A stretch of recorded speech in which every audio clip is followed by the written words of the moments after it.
Hello, good morning, good afternoon, or good evening, depending on what part of the day you're watching or listening to this new episode of Data Driven Formula One. My name is Patrick Henz, and today's topic is the season 1994. I don't have to tell you, very tragic one with the fatal accident of Ronald Ratzenberger first and the next day Ayrton Senna. Besides this, a lot of other topics we also have to talk about. So it will be not a happy episode that much, but nevertheless a very interesting one. So you decided to to know more about 1994, and let's start with diving into the topic. Besides Formula One, what was important in the world? We had Nelson Mandela becoming the president of South Africa on May 10. This was the end of the apartheid. Mandela was elected in the country's first fully democratic election, meaning everybody now had the opportunity to vote if older than 18 years, if being citizen, but no group had been discriminated or excluded from voting than before. And with this, he became also the first black president of South Africa. Also, another sad topic, the Rwanda genocide, which happened from April to July, where an estimated 800,000 Tutsis and moderate Hutus were killed in a horrific genocide. A bit, not a bit, much more positive note. We had the Channel Tunnel opened between France and the UK on May 6, also called the Channel, connecting UK with France, with Paris, allowing the train traveling to the counties under the sea. From a technical point, we had the first web browser, Netscape's Navigator, released in October. It popularized the internet now for the public. Before this, it was pretty much a space for scientists and students, but with the web becoming more popular, it opens up to everybody. Amazon was founded on July 5. Jeff Bezos launched it as first as an online bookstore, and it developed what we know today, practically selling everything. PlayStation released on December 3, a little bit late for the Christmas business, but still quite good in time. Sony's gaming console debuted in Japan and really had been revolutionizing video games. I know it. I had been there. I had a PlayStation 1, and of course, I had various of the annual Formula One games, which we will see a little bit in the later episode. Also, we had the FIFA World Cup in the US, where Brazil won the tournament, with Roberto Baggio's finishing, Team Italy finishing second. Roberto Baggio was practically the big star of the tournament. At the movies, we had Quentin Tarantino's Pulp Fiction and Tom Hanks' starred Forrest Gump, so quite good year for movie lovers. At TV, we had the premiere of Friends, September 22, becoming a cultural phenomenon as it's still very popular today. We had the O.J. Simpson chase, June 17th, so the chase, not the case. The infamous white Ford Bronco chase captivated the world during Simpson's murder trial, where we had the reporters in the helicopters showing this chase live at the US News. And we're finishing again with a sad note. Kurt Cobain's death, his suicide April 5, Nirvana frontman, which shocked the music world. As you may remember, Nirvana really disrupted rock music. It had been at least a temporary end of groups like Guns N' Roses, as Nirvana, together with all the grunge movement, took center stage. But let's come to Formula One. First, technical changes. We had the ban on electronic aids. The Formula One banned active suspension, traction control, and ABS to reduce costs and improve safety. Quite tragical. I remember Ayrton Senna was always, as far as I remember, in favor of electronic aids as they support the driver and also due to him supported safety. And refueling had been reintroduced so teams could refuel during races, adding strategy and pit stop drama to the sports. So this a little bit more for the marketing of the sport. And new entry, Peugeot. Here we have to consider in 1993, so the year before, Peugeot dominated the 24 hours of Le Mans, having their car on the first three positions. Number one, Geoff Brabham, Eric Hillary, Christophe Bouchot. Second, as we know from Formula One, the combination Thierry Boutsen, Yannick Dalmat, and Theo Fabi. And on the third position, Mauro Baldi, Philippe Alliot, and Jean-Pierre Jabouille, also former Formula One drivers. And on the photo, you see here the dominating car in Group C, which included the 24 hours of Le Mans. So in 1994, Peugeot became engine supplier for the McLaren team. Also, we welcome Jean Todt in Formula One. He had been responsible from for Peugeot Talbot, the sporting division from 82 to 1993. So instead, joining the Peugeot as the engine supplier for McLaren, he decided to directly entering a Formula One team. He joined the Scuderia Ferrari to become the general manager.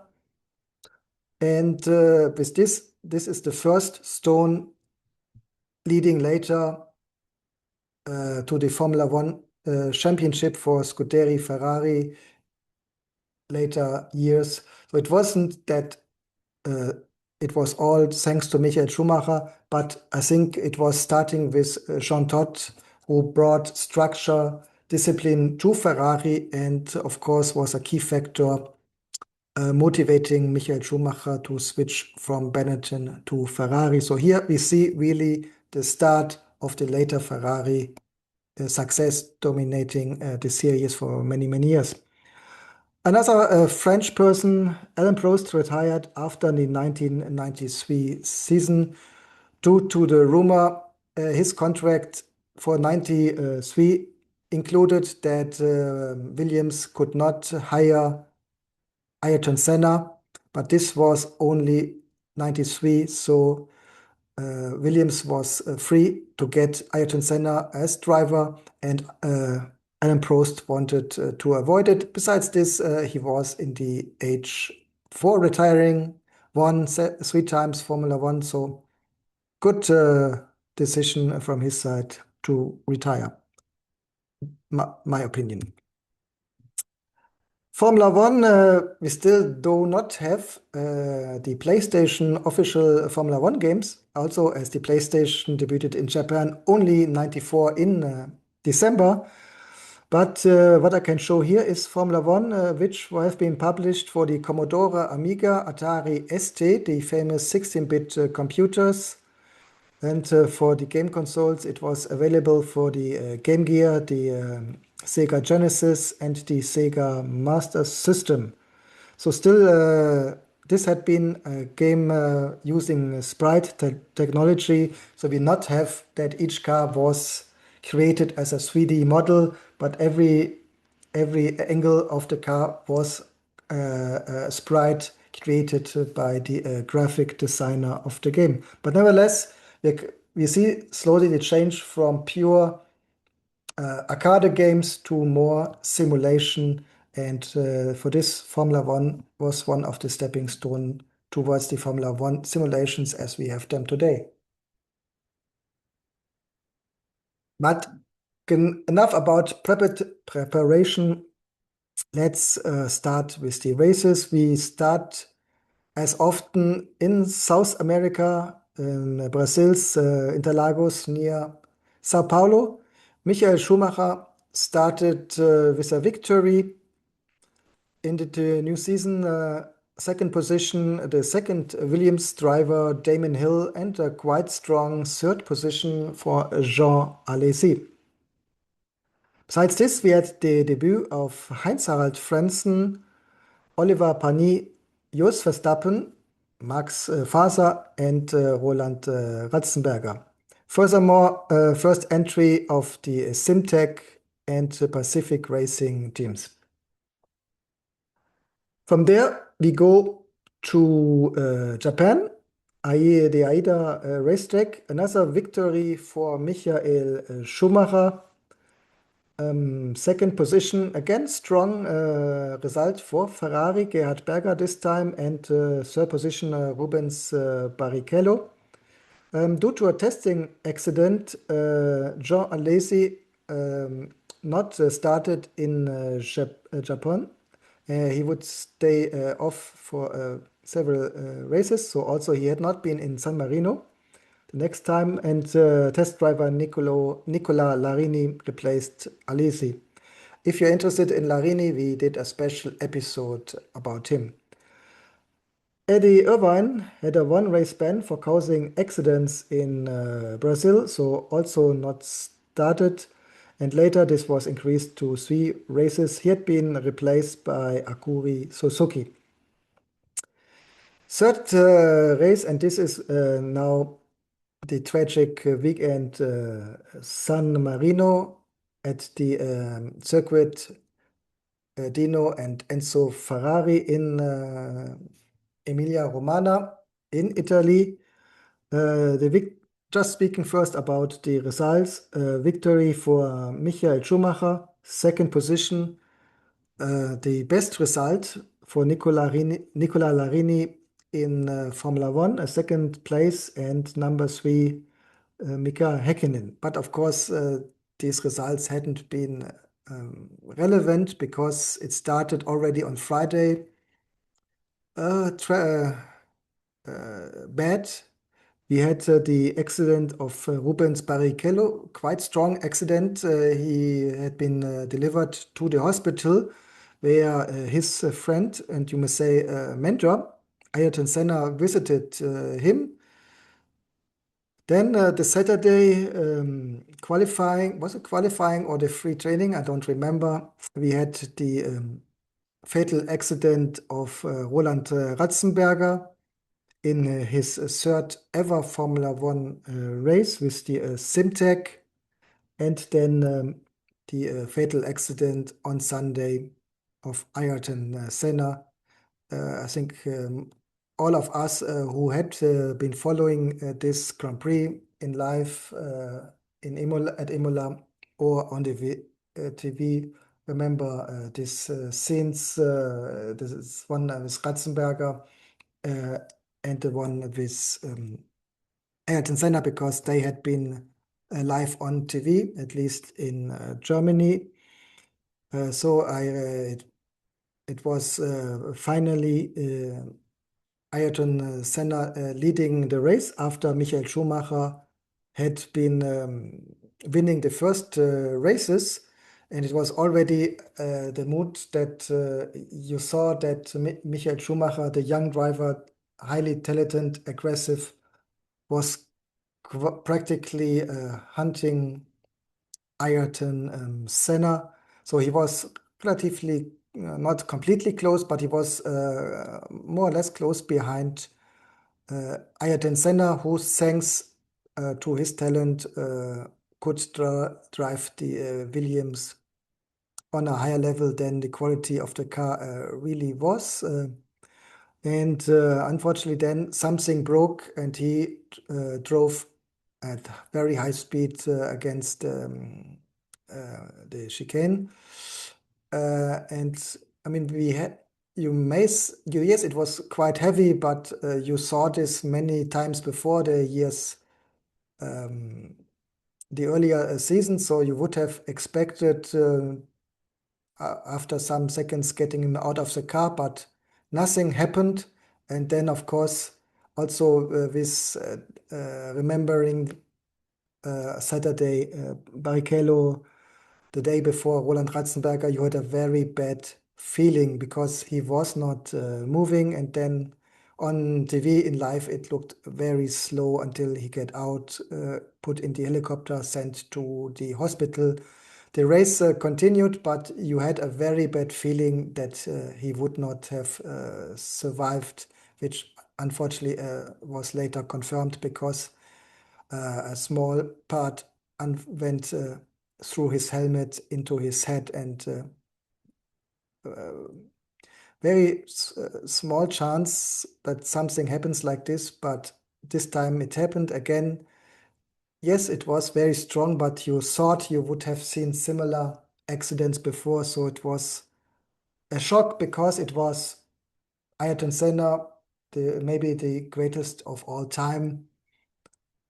And we didn't saw fatal accidents for a long, long, long time.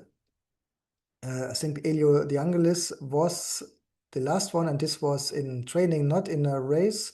So the latest fatal accident in a race, if I'm correct, was Gilles Villeneuve. So we hadn't been used, and I'm speaking here about these people watching TV. You hadn't been used to see people dying in the sports for a long time, and you already had a wrong impression that it became a completely safe sport. So this was a little bit how I still remember this scene from today. Maybe you, if you had seen it, have a different impression, different memories. You are free to comment um, under the video or podcast. So here again, you see 3 days, 3 accidents. The first, Rubens Barrichello, still survived it, already very heavy accident, but then fatal accident in the qualifying by Roland Ratzenberger and Ayrton Senna, fatal accident in the race, and also detail here. It was shown later that Ayrton Senna had an Austrian flag inside the cockpit, so he wanted to wave this flag in respect of Roland Ratzenberger for the case he would have successfully finished the race, winning or maybe on a good second, third position. We had fatal accidents many times before in the long history of Formula One, and unfortunately, we had it also later. So, show must go on. We traveled to Monte Carlo. Williams and Simtek only started with one car each. This, on the one hand, for respect for the fatal accidents of their drivers. On the other hand, of course, it also takes time to get a second driver, adapt them to the car, get a seat for them, fitting in the car, and so on. So both team only with one driver. Fourth victory for Michael Schumacher, and I think at this time it looked strongly that Michael Schumacher would win Formula One championship for first time.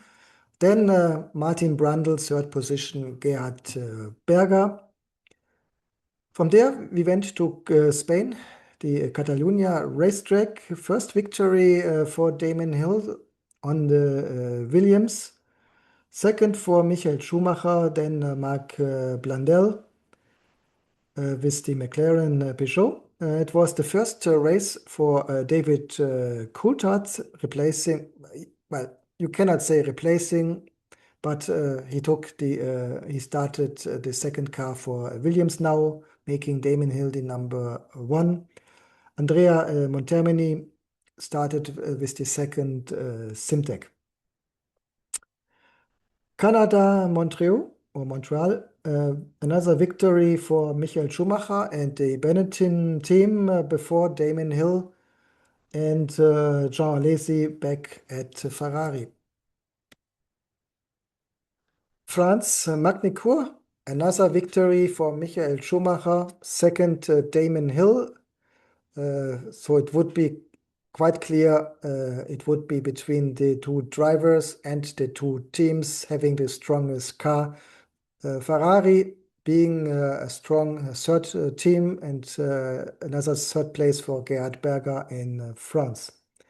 From there to Silverstone, victory at home for Damon Hill. Second, Jean Alesi, Mika Häkkinen for McLaren. And unfortunately, Michael Schumacher ignored flags and had been disqualified, plus receive a race ban, which had been taken back later. Maybe also because the next race would have been in Germany, and decisions in Formula One by FIA sometimes are political, sometimes also based on marketing point. So of course you not wanted to have Michael Schumacher excluded from the German Grand Prix.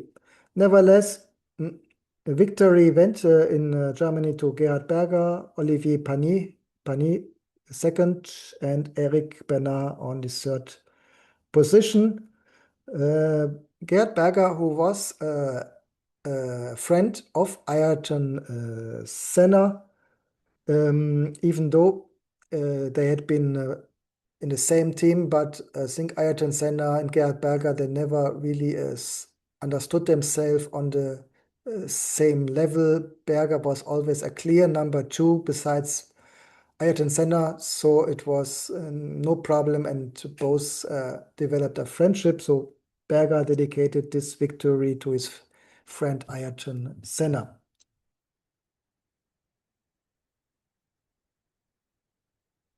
From there to Budapest, the Hungarian Grand Prix. Another victory, Michael Schumacher before Damon Hill and Jos Verstappen. From there to a little more to the west, Spa-Francorchamps victory for Damon Hill, second Mika Häkkinen, and number three for Jos Verstappen. Originally, Michael Schumacher won, but got disqualified and banned for two races because of the wearing of his wood under the car, which have been a quite strict measure from my point of view. And again, maybe as he was already leading quite comfortable in the season, maybe to give Damon Hill opportunity to come closer, make the championship a little bit more interesting. That's my personal interpretation. And this time you can clearly say it wasn't Michael Schumacher's fault, but some calculations in the team may have been wrong because it was too so thin, the wood under the car.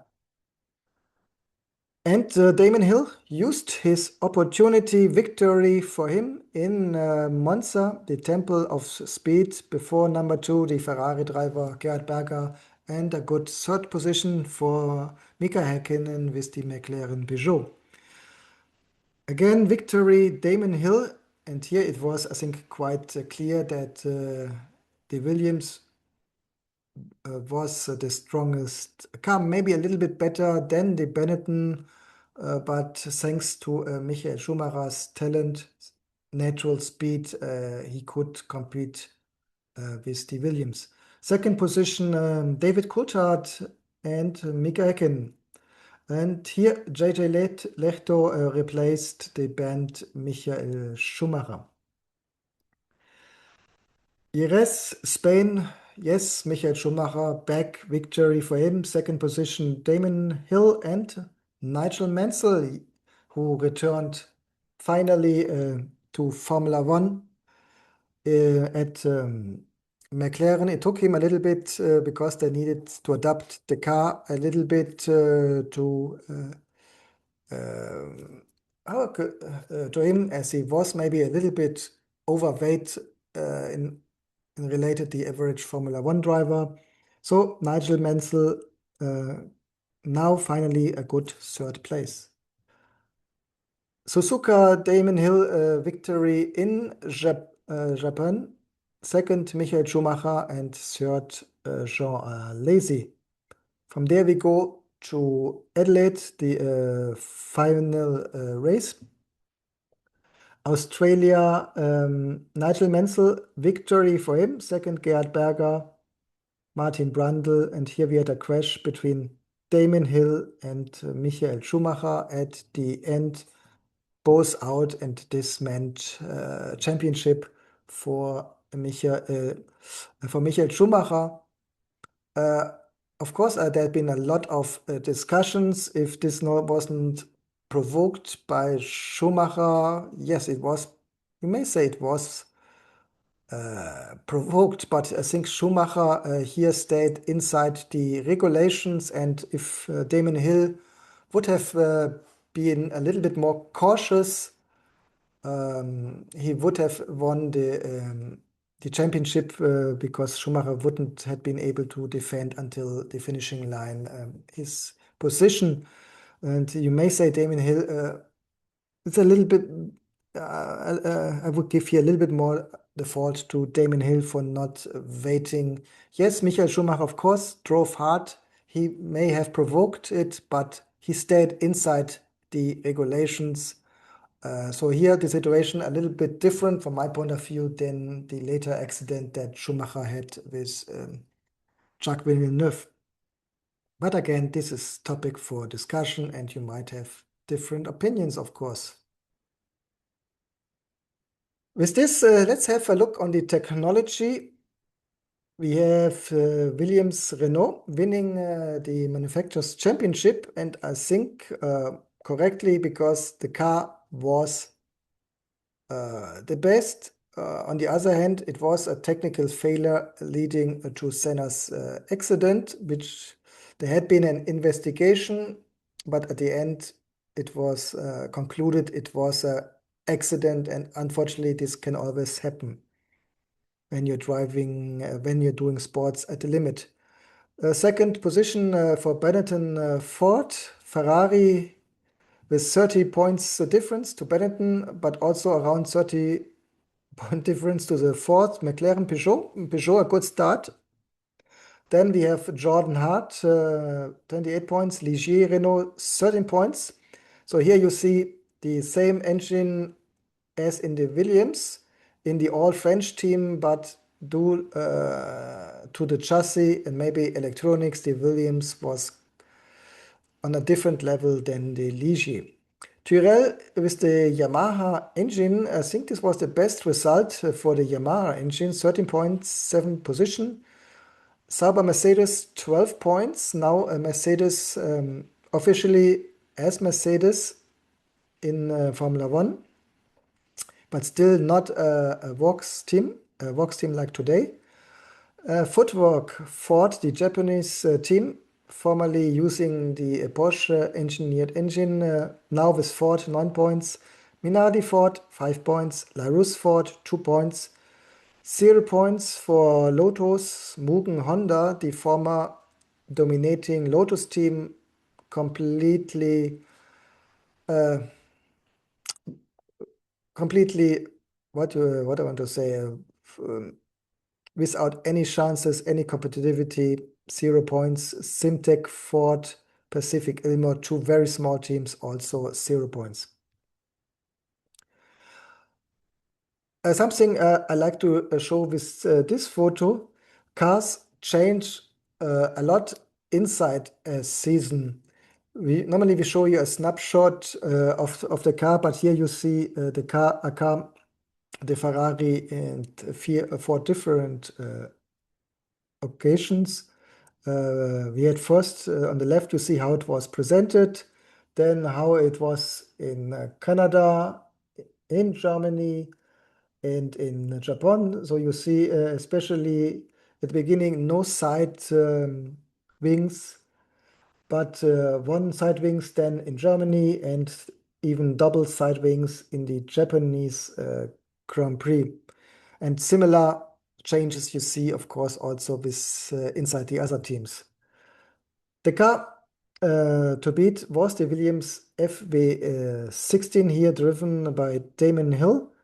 Also of course, a very classic livery from today, the Rossmann's Racing blue, white. So we are still in a time where big tobacco was allowed. Again, we are in 1994. We had differences in country by country. In some, you had been allowed to put the name, in some, already none. Tyrrell, the 022. Tyrrell now really a quite small team, nevertheless a mid team with the Yamaha engine, but you see struggling to get sponsors, quite wide the design. In opposite to this, Benetton DB 194 here with Michael Schumacher with the Ford Works engine. Also here we have a big tobacco, but here it wasn't in one of the places where it was not allowed to show. So that's why we have the different blue and the green sponsorship. Of course, also aligning good with the dark blue from Ford. McLaren MP4/9 with the Peugeot engine, Mika Häkkinen here to see. Classic McLaren Marlboro design. And here, as I've mentioned, one of the countries where it was not allowed to have tobacco sponsoring. So not you don't see the name Marlboro, and you also do not see the famous triangle. As already with the triangle, you could imagine that it's about Marlboro. So in some countries, this was also already forbidden, even though the classic white and red. Footwalk FR15 Ford engine. You see a quite nice, colorful 90s design. Also a little bit lacking of bigger sponsors, but at least a quite nice livery from my point. Lotus 109, and this is the last Formula One car of the original Lotus team, as the planned team went into receivership later. Still quite British. You see the dark English racing green. Also, you see big names on it. A sponsor, Tommy Hilfiger, Miller, Hitachi. But it wasn't enough, as again, the team unfortunately disappeared in this form after 94. Jordan 194, the Irish team, quite in the midfield, which is good because it was still a quite small team. But from my point of view, a very nice, clean design, very aerodynamic. And that's why even if the engine was not the strongest, still quite good in the midfield. French Laos LH94, also in green. I must admit, I have no idea what Total is. I mean, it looks like an Irish beer, but I'm sure I'm completely wrong about that. Minardi M194, quite untypically with a lot of different colors. We had Italian Beta Italian tool manufacturer, also very active in the 1970s in Formula One with sponsoring. And besides this, different Italian brands, Bossini, Agip, Lucchini, and of course also Beta. So practically a very small all-Italian team besides the engine and of course besides the Scuderia Ferrari. Ligier JS39B looks typical for Ligier, the all French team, Renault engine, Elf, French drivers, Gitane, blue, as French as it could be. Nevertheless, even with the Renault engine, not competitive in comparison to the bigger teams, McLaren, Williams, Ferrari. Speaking about Ferrari, here it is, the Ferrari F412 T1 doing a quite okay third position here with Gerd Berger, also looking quite nice. And here you see a small wing before the main wing.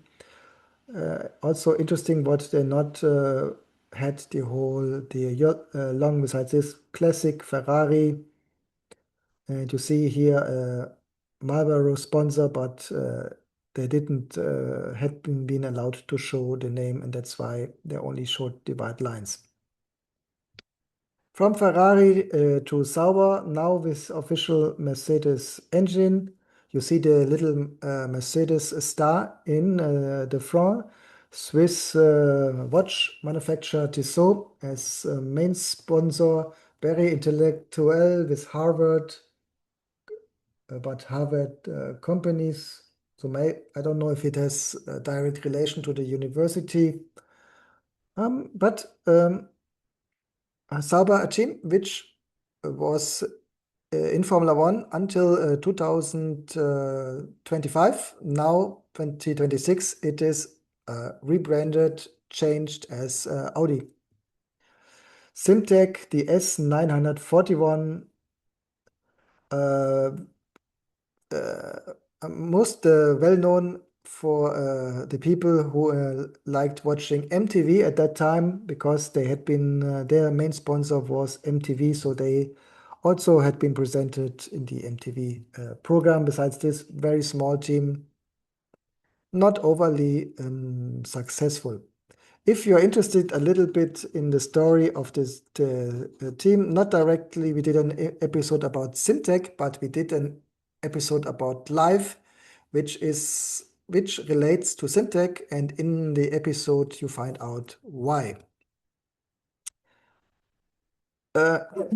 Last and also least, practically 0 points at the end for Pacific with the PR01 new team. I think it was an Ilmor engine. It looks also quite nice. 90s design, silver, pink design. Yeah, looks quite 90s. I think that's practically mostly what we can tell about the 94 season.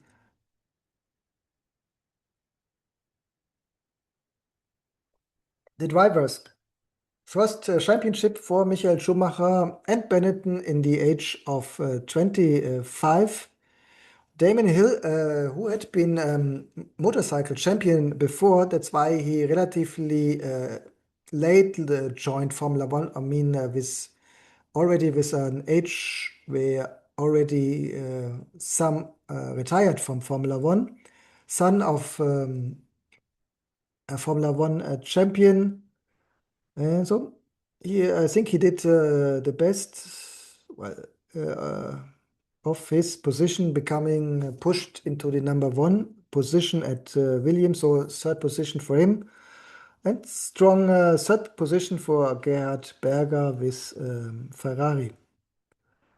Also a strong result, Mika Häkkinen for McLaren, just 1 year older than Michael Schumacher, future champion, the Finnish driver. A lot of technical problems for Jean Alesi that year. That's why only a fifth position for him. Rubens Barrichello with the Jordan on the sixth position, also quite young driver. So this was a point, I mean, tragically, with the fatal accident of Ayrton Senna, it was practically now completely finished, the change of generation. Yes, we still had some more experienced driver as Martin Brundle at McLaren, seventh position with 35 years, or Nigel Mansell, 41 years. But these drivers hadn't been on the level, also because having they not have been on the level to compete for championship points. So legacy, I mean, we already discussed when we speak about 94, of course, first in mind are the tragic accidents of Roland Ratzenberger and Ayrton Senna. This is unfortunately the legacy. Besides this, we see with John, as I mentioned, with John Todt joining, this was the starting point, building up this Scuderia Ferrari and make them a championship winning team. Several years later, it was a year where the young drivers as Häkkinen, Schumacher um, complied with the predictions, using their talent and become strong new championship contenders. So we see a complete new generation of Formula One drivers. Okay, that's all for today. I know quite serious topic this time. Nevertheless, I hope you found it interesting. If yes, please give it a like. Follow us, for example, with the video version on YouTube, Spotify, YouTube Music. On the classic podcast catchers, you find the audio only version. For example, if you are driving yourself, you can listen to us here. If you are into music, my recommendation, the data-driven F1 mixtape, it's on Spotify, and here you find a lot of songs inspired by the sport and also inspired by particular drivers, so you might like it. That's all. Thank you. Bye bye.